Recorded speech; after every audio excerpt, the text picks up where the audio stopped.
आओ रे भाई आओ, टिक टिक टिक करने वाली मस्त घड़ी ले जाओ। समय निकलता जा रहा है, कलाई सूनी लग रही है, आओ सस्ते में नई घड़ी ले जाओ। थुंग थुंग चाचा अपनी पुरानी घड़ी की दुकान में बैठकर रोज इसी तरह चिल्ला चिल्ला कर घड़ियां बेचते थे और जब भी वक्त मिलता वो हमेशा एक खास सुनहरी घड़ी पर चुपचाप काम करते रहते थे। लेकिन थुंग थुंग चाचा अकेले नहीं रहते थे, उनके साथ रहती थी उनकी 8 साल की अनाथ पोती निमी। हर दिन आधी दोपहर होते ही निमी अपने दादा के लिए खाना ले आती और फिर दादा पोती साथ में बैठ के खाते। फिर शाम ढलते ही दादा निमी को अपने कंधे पर बिठा के घर ले जाते और घर लौटने के बाद भी थुंग थुंग चाचा उसी खास घड़ी पर लगे रहते। एक दिन निमी ने मासूमियत से पूछा, दादा ये घड़ी किसके लिए है?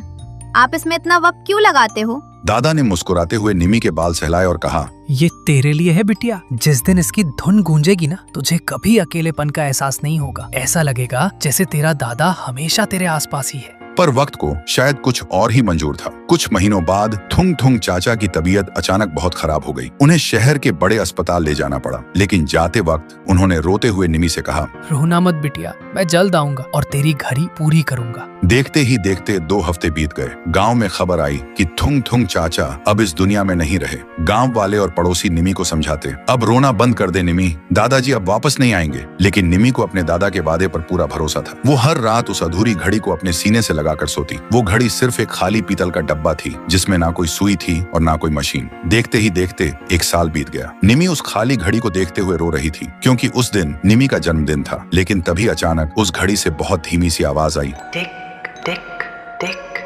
सोया है सूरज, जागी है रात, डरना नहीं बिटिया, दादा है तेरे साथ। निमी की आंखें खुली की खुली रह गईं। जो घड़ी पिछले 1 साल से खाली और बेजान थी, उसके अंदर से एक बहुत प्यारी सी धुन बजने लगी। वो वही धुन थी जो उसके दादाजी उसके लिए गुनगुनाया करते थे। निमी ने हैरानी से पीछे मुड़कर देखा और उसने जो देखा उसके रोंगटे खड़े हो गए। दादाजी उसके सामने खड़े थे। उनके चेहरे पर एक अजीब सा नूर था। उन्होंने अपने हाथ आगे बढ़ाए और बोले, मैंने कहा था ना बिटिया, मैं अपना काम अधूरा नहीं छोड़ूंगा। सुनते ही निमी भागकर उनके गले लग गई और रोते हुए बोली, दादा आप वापस आ गए? दादाजी ने मुस्कुराते हुए कहा, मैं गया ही कब था। अब जब भी तू डर जाए या अकेली हो, बस इस घड़ी की धुन सुन लेना, मैं हमेशा तेरे पास रहूंगा, अब रोना नहीं।